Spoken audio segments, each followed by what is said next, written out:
નમસ્કાર. આજના ITI e learning પ્રોગ્રામમાં આપ સૌનું હાર્દિક સ્વાગત છે. આજે હું ઔદ્યોગિક તાલીમ સંસ્થા ખાતે ચાલતા ઇલેક્ટ્રિશિયન ટ્રેડ અંતર્ગત પેરેલર ઓપરેશન ઓફ ઓલ્ટરનેટરના લેસન વિશે આપ સૌને તાલીમ સહ માર્ગદર્શન આપીશ. આપ સૌ મિત્રો જાણો છો કે દિવસે ને દિવસે ઇલેક્ટ્રિસિટીની ડિમાન્ડ વધતી જાય છે. તો આ ડિમાન્ડને પૂર્ણ કરવા માટે આપણે પાવર સ્ટેશનમાં ઓલ્ટરનેટર દ્વારા ઇલેક્ટ્રિસિટી જનરેટ કરવામાં આવે છે. ઘણા બધા લોડની ડિમાન્ડને પહોંચી વળવા માટે ઘણા બધા અલ્ટરનેટરને આપણે પેરેલરમાં જોડવા પડે છે. તો આજે હું આપ સૌને આ પેરેલર ઓપરેશન ઓફ ઓલ્ટરનેટર વિશે વિગતવાર માહિતી આપીશ. હવે મિત્રો આપણે પેરેલર ઓપરેશન ઓફ ઓલ્ટરનેટરના મુદ્દા વિશે વિગતવાર સમજીશું. સૌપ્રથમ તો આપણે ઓલ્ટરનેટરનો પરિચય જોઈશું. ત્યારબાદ આપણે પેરેલર ઓપરેશન શું છે અથવા તો સિંક્રોનાઇઝેશન શું છે તેના વિશે માહિતી મેળવીશું. ત્યારબાદ આપણે સિંક્રોનાઇઝિંગ કરવાની જરૂરિયાત શું છે તેના વિશે આપણે માહિતી મેળવીશું. ત્યારબાદ આપણે સિંક્રોનાઇઝેશન અલ્ટરનેટરનું કરીએ છીએ તો તેનાથી શું શું લાભ થાય છે એ વિશે આપણે માહિતી મેળવીશું. ત્યારબાદ આપણે ઓલ્ટરનેટરનું ઓપરેશન કયા પ્રકારે થાય છે તેના વિશે આપણે માહિતી મેળવીશું. આપણે જો બે અલ્ટરનેટરનું પેરેલર ઓપરેશન કરવું હોય તો તેના માટે કઈ શરતોનું પાલન કરવું પડે તેના વિશે માહિતી મેળવીશું. છેલ્લે આપણે સિંક્રોનાઇઝિંગ કરવાની રીત વિશે માહિતી મેળવીશું. હવે આપણે સમજીશું કે ઓલ્ટરનેટર શું છે. તો ઓલ્ટરનેટર એ એક ડિવાઇસ છે જે મિકેનિકલ એનર્જીનું ઇલેક્ટ્રિકલ એનર્જીમાં રૂપાંતર કરશે. એટલે કે જ્યારે આપણે ઓલ્ટરનેટરને મિકેનિકલ એનર્જી આપીશું ત્યારે તે ઇલેક્ટ્રિકલ એનર્જીમાં રૂપાંતર કરશે. હવે જે ઉત્પન્ન થતી એનર્જી છે તે એસવી સ્વરૂપમાં હોય છે. આપણે સૌ જાણીએ છીએ કે બે પ્રકારના જનરેટર હોય, એક તો ડીસી જનરેટર અને એક એસી જનરેટર. તો ઓલ્ટરનેટર એ એસી જનરેટર છે જેને મિકેનિકલ એનર્જી ટર્બાઇન દ્વારા આપવામાં આવે છે. તે મળેલ મિકેનિકલ એનર્જીનું ઇલેક્ટ્રિકલ એનર્જીમાં રૂપાંતર કરશે અને આ ઉત્પન્ન થયેલી ઇલેક્ટ્રિકલ એનર્જી આપણે લોડને સપ્લાય કરીશું. સિંક્રોનાઇઝેશન અથવા પેરેલર ઓપરેશન ઓફ ઓલ્ટરનેટર શું છે તેના વિશે માહિતી મેળવીશું. સિંક્રોનાઇઝેશન એટલે બે ઓલ્ટરનેટરને પેરેલરમાં જોડવાની પ્રક્રિયા. ધારો કે આપણે જોડે એક ઓલ્ટરનેટર છે, તેને પહેલાંથી ચાલુ બીજા એક ઓલ્ટરનેટર સાથે જ્યારે પેરેલરમાં જોડાણ કરવામાં આવે છે તેને આપણે પેરેલર ઓપરેશન ઓફ ઓલ્ટરનેટર કહે છે અથવા તો સિંક્રોનાઇઝેશન કહે છે. આ જોડાણ આપણે લોડની ડિમાન્ડને પૂર્ણ કરવા માટે કરવામાં આવે છે. આ પ્રકારે જ્યારે બે અથવા બેથી વધારે ઓલ્ટરનેટરને પેરેલરમાં જોડવામાં આવે છે ત્યારે તે ઓપરેશનને પેરેલર ઓપરેશન ઓફ ઓલ્ટરનેટર કહે છે. હવે આ જોડાણ જ્યારે લોડની ડિમાન્ડ વધી જાય ત્યારે બીજા અલ્ટરનેટરને પેરેલરમાં જોડવામાં આવે છે, જેથી જ્યારે લોડને વધારે કરંટની જરૂરિયાત હોય ત્યારે બીજા પેરેલરમાં જોડેલ અલ્ટરનેટર દ્વારા લોડને આપણે સપ્લાય આપી શકીએ. આપણે ફિગરમાં જોઈ શકીએ છીએ કે આપણી જોડે એક લોડ છે તેને અલ્ટરનેટર દ્વારા સપ્લાય કરવામાં આવે છે. અહીં આપણી પાસે બે ઓલ્ટરનેટર છે. એક પહેલાંથી જે સિસ્ટમમાં કનેક્ટેડ છે જેને આપણે રનિંગ મશીન અથવા તો રનિંગ ઓલ્ટરનેટર કહીશું. સેકન્ડ ઓલ્ટરનેટર જેને આપણે સ્વિચ થ્રુ પેરેલરમાં જોડીશું તેને આપણે ઇનકમિંગ મશીન અથવા તો ઇનકમિંગ ઓલ્ટરનેટર કહીશું. હવે ધારો કે આ ઓલ્ટરનેટરની કેપેસિટી 100 મેગાવોટ છે અને લોડ 100 મેગાવોટ છે. જ્યાં સુધી આ લોડ 100 મેગાવોટ કરતી વધશે નહીં ત્યાં સુધી પ્રથમ અલ્ટરનેટર એટલે કે રનિંગ અલ્ટરનેટર દ્વારા લોડને સપ્લાય કરવામાં આવશે. પરંતુ જ્યારે લોડની કેપેસિટી વધી જશે, ધારો કે લોડની કેપેસિટી 100ની જગ્યાએ આપણે 200 મેગાવોટ થઈ જાય છે, તો આપણે પ્રથમ અલ્ટરનેટર દ્વારા લોડને સપ્લાય આપી શકતા નથી. તો એની લોડ રિક્વાયરમેન્ટ પૂર્ણ કરવા માટે એક આપણે બીજું અલ્ટરનેટર પેરેલરમાં જોડવું પડે છે.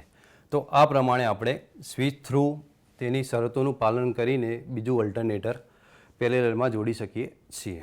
તો સિંક્રોનાઇઝેશન કરવાની જરૂરિયાત. તો સૌપ્રથમ સિંક્રોનાઇઝેશન એટલા માટે કરવું પડે છે કે આપણે વીજ સપ્લાય સતત આપણને મળતો રહે. જો આપણે પેરેલર અલ્ટરનેટર જોડવાની જગ્યાએ જો હાઈ કેપેસિટીના અલ્ટરનેટર દ્વારા સપ્લાય આપીશું ત્યારે જ્યારે એ મોટા અલ્ટરનેટરમાં ફોલ્ડ થશે ત્યારે મળતો વીજ સપ્લાય બંધ થઈ જશે. પરંતુ જો તેની જગ્યાએ ઘણા બધા ઓલ્ટરનેટરને પેરેલરમાં જોડીને સપ્લાય આપીશું તો જ્યારે બી કોઈ એક અલ્ટરનેટરમાં ફોલ્ટ થશે તો બીજા એક્સ્ટ્રા અલ્ટરનેટર દ્વારા વીજ સપ્લાય કન્ટિન્યુઅસ સપ્લાય કરવામાં આવશે. તો સૌપ્રથમ તો જો આપણે અલ્ટરનેટરને પેરેલલ જોડીશું તો વીજ સપ્લાય સતત ચાલુ આપણને મળશે, બરાબર. એની કન્ટિન્યુટી આપણને જળવાઈ રહેશે. પછી લોડની ડિમાન્ડને પહોંચી વળવા માટે તો જ્યારે બી લોડની રિક્વાયરમેન્ટ વધે છે તેમ તેમ અલ્ટરનેટરની કેપેસિટી આપણે વધારવી પડે છે. જો એક જ ઓલ્ટરનેટર હશે તો આપણે એ ડિમાન્ડને પૂર્ણ કરી શકશું નહીં, પરંતુ એકથી વધારે ઓલ્ટરનેટરને પેરેલલમાં જોડવામાં આવશે ત્યારે જેટલી બી રિક્વાયરમેન્ટ હશે લોડની તે પ્રમાણે ઓલ્ટરનેટરને આપણે પેરેલલમાં જોડીશું અને લોડની ડિમાન્ડને આપણે પહોંચી વળીશું. જો આપણે પેરેલલમાં ઓલ્ટરનેટરને જોડીશું તો તેની એફિશિયન્સીમાં બી વધારો થશે.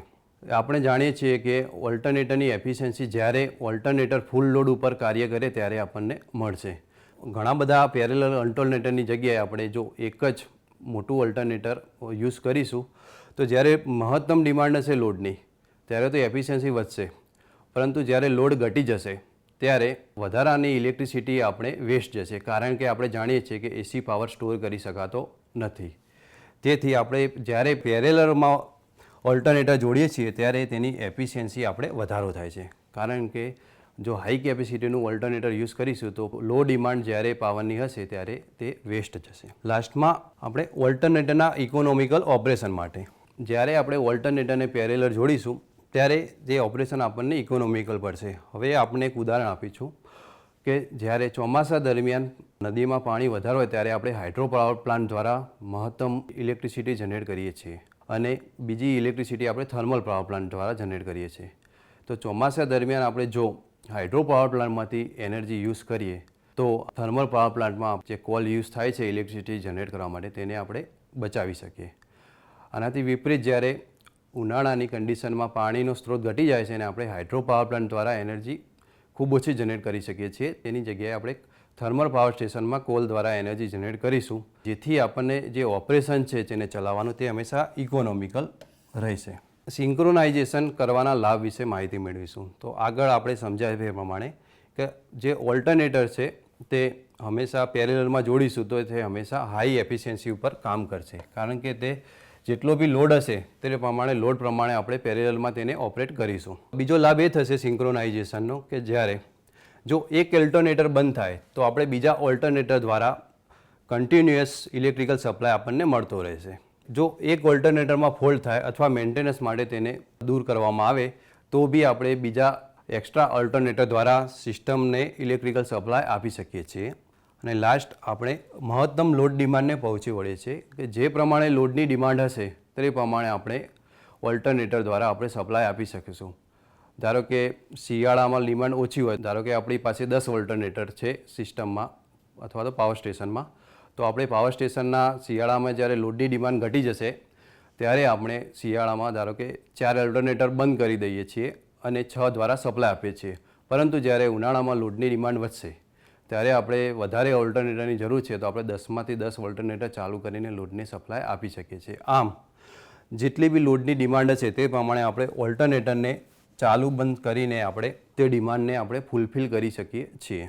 હવે આપણે ઓલ્ટરનેટરનું ઓપરેશન કરવું છે તો ઓલ્ટરનેટરને ઓપરેશન માટે બે રીત છે. પ્રથમ છે આઇસોલેટ સિસ્ટમ, એટલે કે એક જ ઓલ્ટરનેટર હોય અથવા તો એક જ પાવર સ્ટેશનના 2 કે 2થી વધારે ઓલ્ટરનેટરને પેરેલલમાં જોડી અમુક વિસ્તારમાં પાવર સપ્લાય કરવામાં આવે તો આવી સિસ્ટમને આઇસોલેટ સિસ્ટમ કહે છે. એટલે કે એક જ ઓલ્ટરનેટર અથવા તો પાવર સિસ્ટમના 2 અથવા 2થી વધારે ઓલ્ટરનેટર એક જ વિસ્તારને સપ્લાય કરવામાં આવે, તે બીજા વિસ્તાર સાથે કનેક્ટેડ નહીં હોય, તો આવી સિસ્ટમને આઇસોલેટ સિસ્ટમ કહીશું. ઇન્ફાઇનાઇટ બસ સિસ્ટમ અથવા અનંત બસ બાર સિસ્ટમ એટલે એવી પાવર સિસ્ટમ જેમાં લોડમાં આપણે ફેરફાર કરીશું પરંતુ વોલ્ટેજ અથવા ફ્રીક્વન્સીમાં કોઈ ફેરફાર થશે નહીં. એટલે કે આ સિસ્ટમમાં જે બસ હશે તેનો વોલ્ટેજ અને ફ્રીક્વન્સી હંમેશા કેવી રહેશે? કોન્સ્ટન્ટ. જ્યારે 2 અથવા 2થી વધારે ઓલ્ટરનેટરને જે કોમન બસ બાર અથવા અનંત બસ બાર સાથે આપણે જોડીશું ત્યારે તેની ફ્રીક્વન્સી અથવા વોલ્ટેજમાં ફેરફાર થશે નહીં. તો અત્યારે હાલમાં આપણા દેશમાં બધી જ જગ્યાએ અનંત બસ બાર સિસ્ટમ એટલે ઇન્ફાઇનાઇટ બસ બાર સિસ્ટમનો ઉપયોગ કરવામાં આવે છે અને દેશના બધા જ પાવર સ્ટેશન એકબીજા સાથે આ ઇન્ફાઇનાઇટ બસ દ્વારા આપણે કનેક્ટેડ હોય છે. એટલે કે જ્યારે એક સ્ટેશન ઉપર લોડની ડિમાન્ડ વધે છે તો બીજા સ્ટેશન દ્વારા આપણે સપ્લાય કરી શકીએ છીએ, અથવા તો કોઈ સ્ટેશનમાં ઘટે છે તો એક્સ્ટ્રા જનરેટ કરતા પ્લાન્ટ આપણે સ્ટોપ કરી શકીએ છીએ. નેક્સ્ટ હવે આ ખૂબ જ મહત્ત્વનો ટોપિક છે આપણે કે જ્યારે બી ઓલ્ટરનેટરને સિંક્રોનાઇઝેશન કરવું છે આપણે અથવા તો તેને પેરેલલમાં જોડવું છે તો નીચેની શરતોનું આપણે પાલન કરવું પડે, નહીં તો ફોલ્ડ થાય છે અથવા ઓલ્ટરનેટરમાં કોઈ નુકસાન થઈ શકે છે. જો એવું ના થાય એના માટે આપણે સિંક્રોનાઇઝેશન કરવા માટે નીચેની શરતોનું પાલન આપણે કરવું પડે. તો સૌ પ્રથમ શરત છે આપણા વોલ્ટેજ સરખા હોવા જોઈએ. તો આપણે આગળ સમજાય પ્રમાણે જે ઇનકમિંગ ઓલ્ટરનેટર છે જે પહેલાંથી સિસ્ટમમાં આપણે કનેક્ટ કરવાનું છે અને એક રનિંગ ઓલ્ટરનેટર છે જે આપણે સિસ્ટમ સાથે ઓલરેડી કનેક્ટેડ છે. તો જ્યારે ઇનકમિંગ ઓલ્ટરનેટર સાથે રનિંગ ઓલ્ટરનેટરને આપણે કનેક્ટ કરવું હોય ત્યારે બંને જ ઓલ્ટરનેટરના જે ટર્મિનલ વોલ્ટેજ હોય હંમેશા સરખા હોવા જોઈએ, તેમાં ડિફરન્સ ના હોવો જોઈએ. ઓકે, તો આ સરખા વોલ્ટેજ આપણને ખ્યાલ કેવી રીતે આવશે? તો આપણે એ વોલ્ટેજને સિંક્રોનાઇઝિંગની મેથડ દ્વારા અથવા તો મલ્ટીમીટર દ્વારા વોલ્ટેજ માપી શકીએ છીએ. જો વોલ્ટેજમાં ફેરફાર આવે તો આપણે ઓલ્ટરનેટરના ફિલ્ડ એક્સાઇટેશનમાં ઘટાડો કરીને વોલ્ટેજ વધારી શકીએ છીએ. જો વોલ્ટેજમાં ડિફરન્સ આવે તો આપણે ફિલ્ડ એક્સાઇટેશન ચેન્જ કરીને વોલ્ટેજમાં વધારો અથવા ઘટાડો કરીને વોલ્ટેજ એડજસ્ટ કરીએ છીએ અને જ્યારે બંનેના વોલ્ટેજ સેમ થાય ત્યારબાદ જ એને પેરેલલમાં જોડવામાં આવે છે. નેક્સ્ટ એની કન્ડિશન છે એની ફ્રીક્વન્સી સરખી હોવી જોઈએ. તો બંને ઓલ્ટરનેટરને જ્યારે પેરેલલ જોડવામાં આવે ત્યારે બંને ઓલ્ટરનેટરની ફ્રીક્વન્સી હંમેશા સેમ હોવી જોઈએ. જો ફ્રીક્વન્સીમાં ડિફરન્સ હોય તો આપણે ઓલ્ટરનેટરનો જે સ્ટીમનો ઇનપુટ આપીએ છીએ ટર્બાઇનમાં તો તે સ્ટીમના ઇનપુટને આપણે વેરી કરવામાં આવે છે. જો સ્ટીમનો ઇનપુટ આપણે વેરી કરીશું તો ટર્બાઇનની સ્પીડ વેરી થશે. ટર્બાઇનની સ્પીડ વેરી થશે તો તેની સાથે કપલ કરેલા ઓલ્ટરનેટરની સ્પીડ વેરી થશે. ઇનકમિંગ ઓલ્ટરનેટરની ફ્રીક્વન્સી જો વધારે હશે તો તેને ઘટાડીને રનિંગ ઓલ્ટરનેટર જેટલી કરવામાં આવશે અને જો ફ્રીક્વન્સી ઓછી હોય તો તેને વધારીને રનિંગ ઓલ્ટરનેટર જેટલી સેમ ફ્રીક્વન્સી આપણે કરવામાં આવશે. જ્યારે જોડવાનું હોય ત્યારે એક ઓલ્ટરનેટરના બસ બાર સાથે અથવા તો બીજા ઓલ્ટરનેટર સાથે જોડવાનું હોય તો ફેઝ સિક્વન્સ હંમેશા સમાન રહેવો જોઈએ. તો ફેઝ સિક્વન્સ આપણને ખબર છે 3 ફેઝ સિસ્ટમમાં આર, વાય અને બી ફેઝ સિક્વન્સ આવે છે. તો જો પ્રથમ ઓલ્ટરનેટર જે રનિંગ ઓલ્ટરનેટર છે જેનો ફેઝ સિક્વન્સ આર, વાય અને બી હોય તો ઇનકમિંગ ઓલ્ટરનેટરનો phase sequence B R, Y અને બી હોવો જોઈએ. તો ફેઝ સિક્વન્સ આપણને ખ્યાલ કેવી રીતે આવશે? તો આપણે ફેઝ સિક્વન્સ ઇન્ડિકેટરનો ઉપયોગ કરી શકીએ છીએ અથવા તો સિંક્રોનાઇઝિંગ કરવાની રીતની મેથડનો ઉપયોગ કરીને બી ફેઝ સિક્વન્સ સમાન આપણે કરી શકીએ. જો ફેઝ સિક્વન્સ ઉલટો હોય તો આપણે એને ચેન્જ કરીને સેમ ફેઝ સિક્વન્સ સાથે આપણે જોડી દઈશું. લાસ્ટ કન્ડિશન છે બંને ઓલ્ટરનેટર વચ્ચેના વોલ્ટેજનો ફેઝ તફાવત 0 હોવો જોઈએ, એટલે કે તફાવત હોવો ન જોઈએ.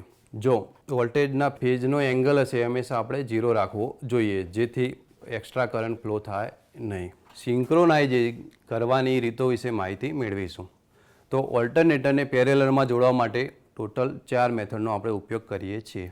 તો સૌ પ્રથમ મેથડ છે dark lamp method, second method છે bright lamp method, third method છે એક ડાર્ક અને 2 bright lamp method, fourth method છે આપણી સિંક્રોસ્કોપની રીત. સૌ પ્રથમ આપણે એક 1 બાય 1 દરેક મેથડ વિશે ડિટેલમાં આપણે માહિતી મેળવીશું. ઓલ્ટરનેટરને પેરેલલમાં જોડવા માટે સૌ પ્રથમ મેથડ ડાર્ક લેમ્પ મેથડ વિશે માહિતી મેળવીશું. સૌ પ્રથમ તો બંને ઓલ્ટરનેટરને આકૃતિમાં દર્શાવ્યા પ્રમાણે કનેક્શન કરવામાં આવે છે. સૌ પ્રથમ તો અહીંયા બસ બાર આર, વાય અને બી ઇનકમિંગ બસ બાર સાથે આપણે રનિંગ ઓલ્ટરનેટર અને ઇનકમિંગ ઓલ્ટરનેટરનું જોડાણ કરવામાં આવે છે. ઇનકમિંગ ઓલ્ટરનેટરને આપણે સિંક્રોનાઇઝિંગ સ્વિચ દ્વારા આપણે જોડવામાં આવે છે. આપણને ખ્યાલ છે લેમ્પનો method dark lamp method. Dark lamp એટલે સંપૂર્ણપણે લેમ્પનું બંધ થવું. તો લેમ્પ સંપૂર્ણપણે બંધ ક્યારે થશે કે જ્યારે તેમાંથી ફ્લો થતો કરંટ 0 થઈ જશે. અને કરંટ 0 ક્યારે થશે કે જ્યારે તેનો અક્રોસનો વોલ્ટેજ 0 થઈ જશે. તો આપણે જાણીએ છીએ કે જ્યારે બે સમાન ફેઝ હોય અથવા એક જ ફેઝ હોય ત્યારે બંને વચ્ચે વોલ્ટેજનો ડિફરન્સ હંમેશા 0 હોય છે. તેથી તે બે ફેઝ વચ્ચે જ્યારે લેમ્પ જોડવામાં આવે ત્યારે તેમાંથી કોઈ કરંટ પસાર થતો નથી અને લેમ્પ હંમેશા બંધ રહે છે. તો આકૃતિમાં આપણે બંને સમાન ફેઝ વચ્ચે લેમ્પની જોડીનું કનેક્શન કરવામાં આવશે. અહીં આપણે ફિગરમાં જોઈ શકીએ છીએ આર ફેઝ અને આર ડેશ વચ્ચે બે લેમ્પને કનેક્શન કરવામાં આવશે. હવે આર અને આર ડેશ બંને એક જ ફેઝ હોવાથી તેમાં વોલ્ટેજ હંમેશા સરખો હશે. તેના કારણે કરંટ ફ્લો નહીં થાય અને લેમ્પ બંધ રહેશે. તેવી જ રીતે વાય ફેજ વચ્ચે બી લેમ્પની જોડીનું કનેક્શન કરવામાં આવશે. વાયમાં બી સેમ ફેજ હોવાના કારણે કોઈ કરંટ ફ્લો થશે નહીં અને લેમ્પ પ્રકાશિત નહીં થાય, એટલે કે બંધ રહેશે. લાસ્ટ લેમ્પનું જોડાણ બી ફેજ અને બી ડેશ ફેજ એટલે કે સેમ ફેજ વચ્ચે કરવામાં આવશે, જેના કારણે બી તેમાં કોઈ કરંટ પસાર નહીં થાય અને લેમ્પ ઓફ રહેશે. તો આ પ્રમાણે ડાર્ક લેમ્પ મેથડમાં સેમ ફેજ સાથે જ લેમ્પનું કનેક્શન કરવામાં આવે છે. ફેજ સેમ હોવાથી તેમની વચ્ચે વોલ્ટેજનું મૂલ્ય હંમેશા શૂન્ય રહેશે, એટલે કે ઓછું રહેશે. તેના કારણે કોઈ કરંટ ફ્લો નહીં થાય. તેથી લેમ્પ હંમેશા ઓફ રહેશે. જ્યારે બી ત્રણેય લેમ્પ ઓફ રહેશે, એટલે કે જ્યારે ત્રણેય લેમ્પના જોડકા બંધ થઈ જાય ત્યારે સિંક્રોનાઇઝિંગ સ્વિચ ચાલુ કરીને ઇનકમિંગ ઓલ્ટરનેટરને રનિંગ ઓલ્ટરનેટર સાથે પેરેલલમાં જોડવામાં આવે છે. ત્રણેય લેમ્પ ચાલુ બંધ થાય તો તે ફ્રીક્વન્સીનો તફાવત દર્શાવે છે. જો વોલ્ટેજ આપણા સરખા હશે પરંતુ જો ફ્રીક્વન્સી સેમ નહીં હોય તો ત્રણેય લેમ્પ ચાલુ બંધ થશે. ફ્રીક્વન્સીને સેટ કરવી પડશે.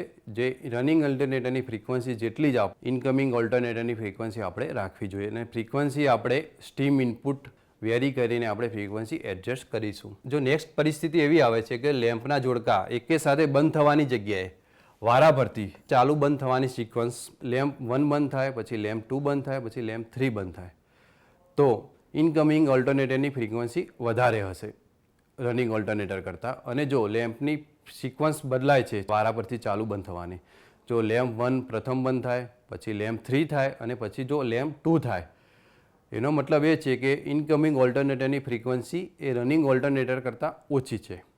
તો સૌપ્રથમ આ કન્ડિશનમાં આપણે લેમ્પની ફેઝ સિક્વન્સ ચેન્જ કરીશું. જ્યારે ફેઝ સિક્વન્સ ચેન્જ કરીશું તો ત્રણેય લેમ્પ સાથે બંધ થશે, તો આપણી ફેઝ સિક્વન્સ સાચી. તો આ બાબતનું આપણે ધ્યાન રાખીશું. જો ફ્રીક્વન્સીમાં વેરિએશન હશે તો લેમ્પ ફ્લિકરિંગ થશે, એટલે કે ચાલુ બંધ થશે. તો આપણે ફ્રીક્વન્સીને આપણે સેટ કરીશું. જો લેમ્પ ડીમ સળગે એનો મતલબ છે વોલ્ટેજમાં બંને ફેઝ વચ્ચે વોલ્ટેજમાં તફાવત છે. તો એ તફાવતને આપણે ફિલ્ડ એક્સાઇટેશન વેરી કરીને તફાવત દૂર કરીશું અને બંને વોલ્ટેજ સેમ થશે ત્યારે લેમ્પ સંપૂર્ણપણે ઓફ થઈ જશે. તો આ ફિલ્ડ રેગ્યુલેટર એડજસ્ટ કરીને આપણે વોલ્ટેજને એડજસ્ટ કરી શકીએ છીએ. હવે આ બધી જ કન્ડિશન ફૂલફિલ થાય એટલે કે ફ્રીક્વન્સીમાં ડિફરન્સ ઘટી જાય, ફેઝ સિક્વન્સ સાચી હોય અને બંને વચ્ચે વોલ્ટેજ સરખા હોય ત્યારે બધા લેમ્પ બંધ થઈ જાય છે. ત્યારે આપણે સિંક્રોનાઇઝિંગ સ્વિચ ચાલુ કરીને પેરેલલમાં ઓલ્ટરનેટરને આપણે જોડી શકીએ છીએ. તો આ પ્રમાણે આપણે ડાર્ક લેમ્પ મેથડ દ્વારા બે ઓલ્ટરનેટરને પેરેલલમાં જોડી શકીએ છીએ. તો આ મેથડમાં આપણે એટલું ધ્યાન રાખશું કે ત્રણેય લેમ્પ સાથે બંધ થવા જોઈએ. બીજી બાબતનું એ ધ્યાન રાખીશું કે જ્યારે લેમ્પ ચાલુ બંધ થાય તે ફ્રીક્વન્સીમાં ફેરફાર દર્શાવે છે, તો આપણે ફ્રીક્વન્સીને એડજસ્ટ કરીશું.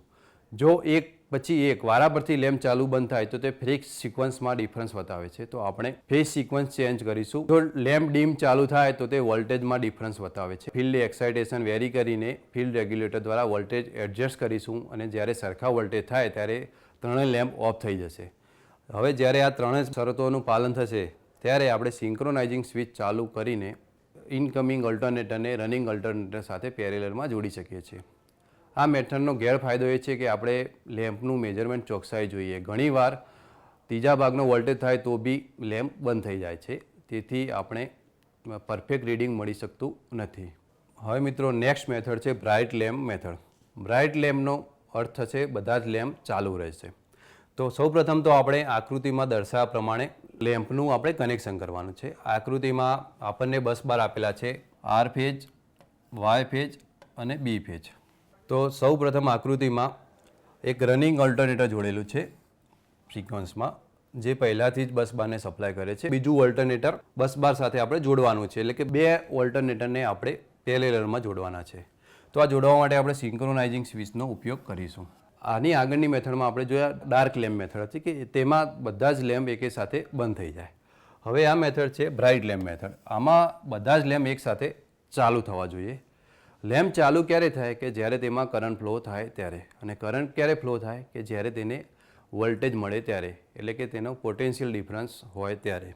આકૃતિમાં જોઈ શકીએ છીએ કે લેમ્પ 1 બી ફેઝ સાથે અને બીજો પોઈન્ટ આર ડેશ પોઈન્ટ સાથે આપણે કનેક્ટેડ છે.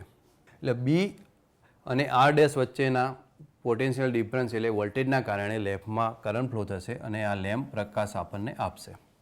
તેવી જ રીતે લેમ્પ 2 વાય ફેજ અને આર ડેશ ફેજ સાથે કનેક્ટેડ છે કે જ્યારે બંને વચ્ચે વોલ્ટેજના કારણે કરંટ ફ્લો થશે ત્યારે તે લેમ્પ પ્રકાશ આપશે. આર ફેજ અને બી ડેશ ફેજ વચ્ચે બે લેમ્પ કનેક્ટેડ છે કે જ્યારે બંનેના વોલ્ટેજના ડિફરન્સના કારણે કરંટ ફ્લો થશે ત્યારે આ બંને લેમ્પ પ્રકાશ આપશે. બ્રાઇટ લેમ્પ મેથડમાં ડાર્ક લેમ્પથી વિરુદ્ધ ત્રણ લેમ્પ એકી સાથે ચાલુ થવા જોઈએ. તો સૌ પ્રથમ તો આપણે આ પ્રમાણે આકૃતિ પ્રમાણે કનેક્શન કરવાનું છે, ટીપી સ્વિચ જોડવાની છે અને ત્રણેય જોડીઓ પ્રકાશિત થાય ત્યારે સ્વિચ ઓન કરવામાં આવે છે. બ્રાઇટ લેમ્પ મેથડમાં જો લેમ્પ એક સાથે ચાલુ બંધ થાય એટલે કે ફ્લિકરિંગ થાય તો તે બંને ઓલ્ટરનેટરની ફ્રીક્વન્સીમાં તફાવત છે તેવું દર્શાવે છે. જો આ ફ્રીક્વન્સીમાં તફાવત હોય તો આપણે ઓલ્ટરનેટરની સ્પીડ એડજસ્ટ કરીને બંનેની ફ્રીક્વન્સી આપણે સરખી કરી શકીએ છીએ. ઓલ્ટરનેટરની સ્પીડને એડજસ્ટ કરવા માટે આપણે ટર્બાઇનનો સ્ટીમ ઇનપુટને આપણે એડજસ્ટ કરવામાં આવે છે. જો સ્ટીમ ઇનપુટ એડજસ્ટ કરીશું તો ટર્બાઇનની સ્પીડ એડજસ્ટ થશે ને તેનાથી ઓલ્ટરનેટરની સ્પીડ આપણે એડજસ્ટ કરી શકશું અને તેથી આપણે ફ્રીક્વન્સી બી એડજસ્ટ કરી શકાશે. આ મેથડમાં બ્રાઇટ લેમ્પમાં આપણે ત્રણ લેમ્પ સાથે પ્રકાશિત થવા જોઈએ. તેનાથી ઉલટું જો ત્રણ લેમ્પ પ્રકાશિત ના થાય તો તે ફેઝ સિક્વન્સ ઉલટો છે તે દર્શાવે છે. આવું થાય આ મેથડમાં તો આપણે ફેઝ સિક્વન્સ ચેન્જ કરીશું અને ફેઝ સિક્વન્સ ચેન્જ કરતાં જો ત્રણ લેમ્પ પ્રકાશિત થાય તો આપણી મેથડ ઓકે છે તેમ માનીશું. જો બ્રાઇટ લેમ્પ મેથડમાં ત્રણેય લેમ્પ જો ડીમ સળગે તો વોલ્ટેજનો ડિફરન્સ આપણને બતાવે છે. બંને વચ્ચે વોલ્ટેજ આપણે વેરી કરીને જ્યાં સુધી લેમ્પ ફૂલ પ્રકાશ ના આપે ત્યાં સુધી આપણે વેરી કરીને એડજસ્ટ કરીશું. જ્યારે આ તમામ શરતોનું પાલન થશે અને ત્રણેય લેમ્પ પૂર્ણ પ્રકાશિત થશે ત્યારે આપણે સિંક્રોનાઇઝિંગ સ્વિચ ઓન કરીશું અને જે ઇનકમિંગ ઓલ્ટરનેટર છે તે રનિંગ ઓલ્ટરનેટર સાથે પેરેલરમાં જોડાશે. તો બ્રાઇટ લેમ્પમાં આ બાબતોનું આપણે ધ્યાન રાખીશું કે ત્રણેય લેમ્પ એકસાથે ચાલુ થવા જોઈએ તો જ આપણે સિંક્રોનાઇઝિંગ સ્વિચ ચાલુ કરીને તેને પેરેલરમાં જોડી શકીએ છીએ. એક ડાર્ક અને બે બ્રાઇટ લેમ્પ મેથડ. તો આપણે આગળ સમજાય પ્રમાણે જો લેમ્પ બંધ અથવા ડાર્ક ત્યારે થાય જ્યારે તેમાંથી કરંટ ફ્લો ના થાય. એટલે કે આપણે જ્યારે એક જ ફેજ વચ્ચે લેમ્પને જોડીશું ત્યારે લેમ્પમાં કરંટ ફ્લો થશે નહીં, ત્યારે તે હંમેશા બંધ રહેશે. અને જ્યારે બે અલગ અલગ ફેજ વચ્ચે લેમ્પ જોડવામાં આવશે ત્યારે તેમાં કરંટ ફ્લો થવાથી લેમ્પ આપણને પ્રકાશ આપશે. એટલે કે જ્યારે આપણે ત્રણેય લેમ્પની જોડીને આપણે જોડીશું ત્યારે આપણે એક લેમ્પ જ્યારે ડાર્ક થાય એટલે બંધ થાય અને બે લેમ્પ ફૂલ પ્રકાશિત થાય ત્યારે જ સિંક્રોનાઇઝિંગ સ્વિચ ઓન કરવામાં આવશે અને ઇનકમિંગ ઓલ્ટરનેટરને રનિંગ ઓલ્ટરનેટર સાથે જોડવામાં આવશે. હવે આકૃતિમાં દર્શાવ્યા મુજબ સેમ આર, વાય અને બી બસ બાર સાથે એક રનિંગ ઓલ્ટરનેટર જોડેલું હશે અને એક ઇનકમિંગ ઓલ્ટરનેટર જોડેલું હશે. જે ઇનકમિંગ ઓલ્ટરનેટર છે તેને સિસ્ટમમાં બસ બાર સાથે જોડવા માટે એક સિંક્રોનાઇઝિંગ સ્વિચ હશે. એ સ્વિચ ત્યારે જ ઓન કરવામાં આવશે જ્યારે બધી જ કન્ડિશનનું પાલન થાય. તો સૌપ્રથમ આપણે કહ્યું છે કે એક લેમ્પ આપણો ડાર્ક રહેવો જોઈએ અને બીજો બે લેમ્પ આપણે બ્રાઇટ રહેવા જોઈએ. તો જે ડાર્ક લેમ્પ રહેશે તે હંમેશા સેમ ફેજ એટલે કે બી ફેજ અને બી ડેશ ફેજ વચ્ચે કનેક્ટ કરવામાં આવશે. હવે બંને સેમ ફેજ હોવાથી અને વોલ્ટેજ સરખા હોય ત્યારે તેમાંથી કોઈ કરંટ ફ્લો થશે નહીં. તેથી બી અને બી ડેશ ફેજ વચ્ચે જોડેલા લેમ્પ ઓફ રહેશે. હવે બીજા બે લેમ્પ જેને બીજા બે ફેજ સાથે ક્રોસમાં જોડવામાં આવશે જેથી તેમાં વોલ્ટેજનો ડિફરન્સ રહે અને તેથી તેમાં કરંટ ફ્લો થાય અને લેમ્પ પ્રકાશિત થાય. તો વાય એક લેમ્પ વાય ફેજ સાથે અને તેનો બીજો છેડો આર ડેશ સાથે આપણે જોડવામાં આવશે. થર્ડ લેમ્પ આર ફેજ સાથે અને સેકન્ડ એનો છેડો વાય ડેશ સાથે આપણે જોડીશું. જે સેમ ફેજ સાથે જોડાયેલા છે બી અને બી ડેશ. બી અને બી ડેશ સાથે જોડાયેલા લેમ્પ છે તેમાં વોલ્ટેજ ના મળવાથી કરંટ ફ્લો નહીં થાય અને તે પ્રકાશિત નહીં થાય એટલે બંધ રહે છે. તેથી તેને એક આપણે ડાર્ક લેમ્પ કહીશું. અને નેક્સ્ટ જે લેમ્પ 2 છે જે એક ફેજની અક્રોસમાં જોડવામાં આવે છે, તેથી તેમાં કરંટ ફ્લો થશે અને તે પ્રકાશિત થશે. તેવી રીતે લેમ્પ 3 માટે બી તે બંને ફેજની અક્રોસમાં જોડેલા છે, તેથી વોલ્ટેજ મળવાથી કરંટ ફ્લો થશે અને તે લેમ્પ ફૂલ પ્રકાશિત થશે. હવે આ મેથડ એ ડાર્ક લેમ્પ અને બ્રાઇટ લેમ્પનું એક મિશ્ર સ્વરૂપ છે. જો ફૂલફિલ થઈ જાય બધી જ કન્ડિશન તો આપણે સિંક્રોનાઇઝિંગ સ્વિચ આપણે ચાલુ કરીશું અને જે ઇનકમિંગ ઓલ્ટરનેટર છે તે રનિંગ ઓલ્ટરનેટર સાથે પેરેલલમાં જોડાશે.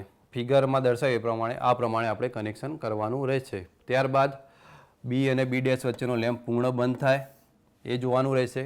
વાય ડેશ અને આર વચ્ચે અને આર ડેશ અને વાય વચ્ચેના જોડેલ લેમ્પ પૂર્ણ પ્રકાશિત થાય તો જ બધી શરતોનું પાલન થાય છે.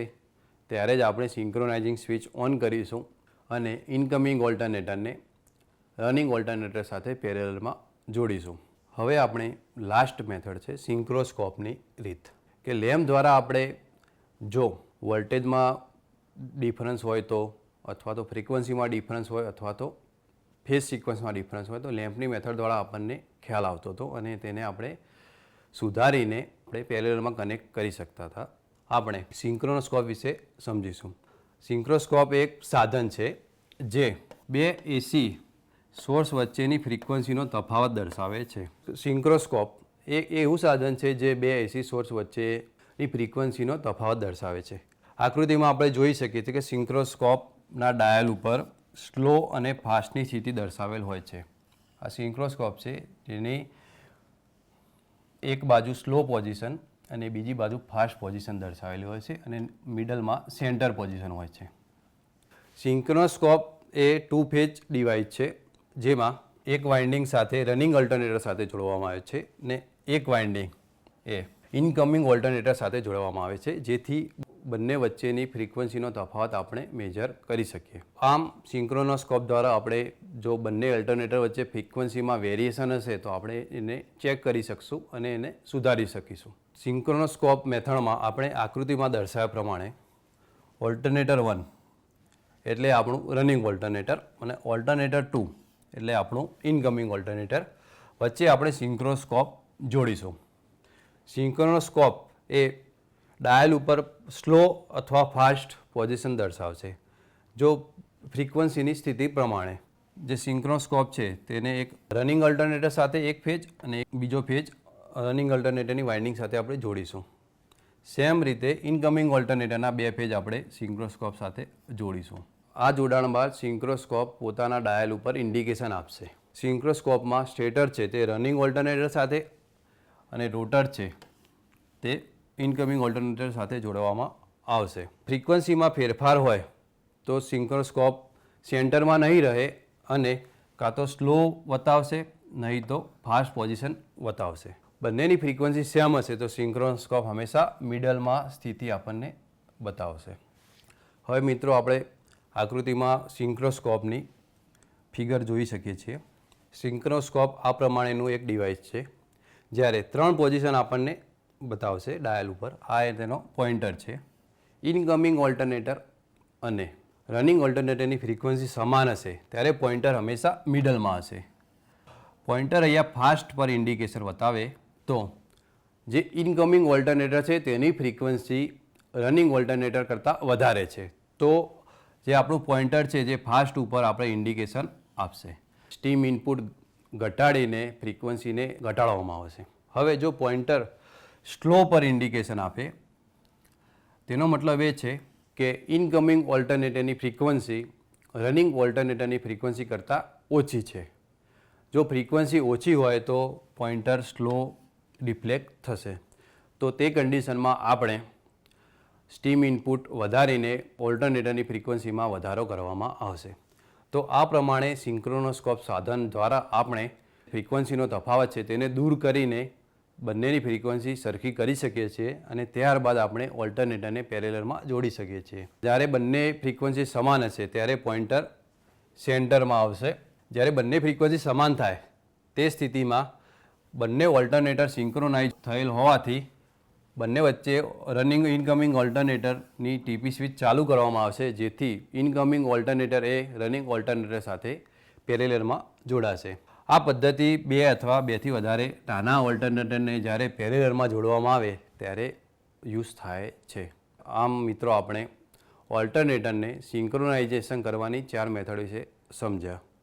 સૌપ્રથમ ડાર્ક લેમ્પ મેથડ, જેમાં બધા જ લેમ્પ એકસાથે બંધ થાય ત્યારે જ આપણે સિંક્રોનાઇઝિંગ સ્વિચ ઓન કરીને ઇનકમિંગ ઓલ્ટરનેટરને પેરેલલમાં જોડાણ કરીશું. બીજા નંબરની method all bright lamp method, કે જ્યારે બધા જ લેમ્પ પૂર્ણ પ્રકાશિત થાય ત્યારે આપણે તેને બીજા રનિંગ ઓલ્ટરનેટર સાથે ઇનકમિંગ ઓલ્ટરનેટરને આપણે સિંક્રોનાઇઝિંગ સ્વિચ દ્વારા જોડીશું.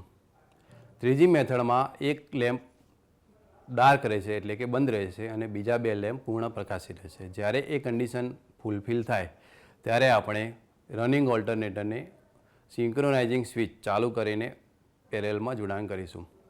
ફોર્થ મેથડ સિંક્રોસ્કોપ રીતમાં આપણે જ્યારે ઇનકમિંગ ઓલ્ટરનેટરની ફ્રીક્વન્સી રનિંગ ઓલ્ટરનેટરની ફ્રીક્વન્સી સાથે મેચ થઈ જાય ત્યારે આપણે સિંક્રોનાઇઝિંગ સ્વિચ ચાલુ કરીને ઓલ્ટરનેટરને પેરેલલમાં આપણે જોડીશું. પેરેલલ ઓપરેશનના ઉપયોગો વિશે માહિતી મેળવીશું. ઓલ્ટરનેટરનું પેરેલલ ઓપરેશન કરવાથી તેનો ઉપયોગ કઈ કઈ જગ્યાએ થાય છે તેના વિશે આપણે માહિતી મેળવીશું. તો આપણને ખ્યાલ છે કે ઓલ્ટરનેટરનો ઉપયોગ thermal power plant, hydro power plant અને ન્યુક્લિયર પાવર પ્લાન્ટમાં થાય છે. જ્યારે આ બધા ઓલ્ટરનેટરને અથવા બધા જ થર્મલ, હાઇડ્રો, ન્યુક્લિયર પાવર પ્લાન્ટને એકબીજા સાથે ગ્રીડ સાથે જોડાણ કરવાનું હોય ત્યારે બધા જ પાવર સ્ટેશનના ઓલ્ટરનેટરને આપણે ગ્રીડ સાથે સિંક્રોનાઇઝ એટલે કે આપણે પેરેલલમાં જોડાણ કરવા પડે છે. તો એક ઉપયોગ આપણો એ થશે કે બધા જ પાવર સ્ટેશન છે તેને એકબીજા સાથે સિંક્રોનાઇઝ કરવા માટે આપણે પેરેલલ ઓપરેશનનો ઉપયોગ કરીશું.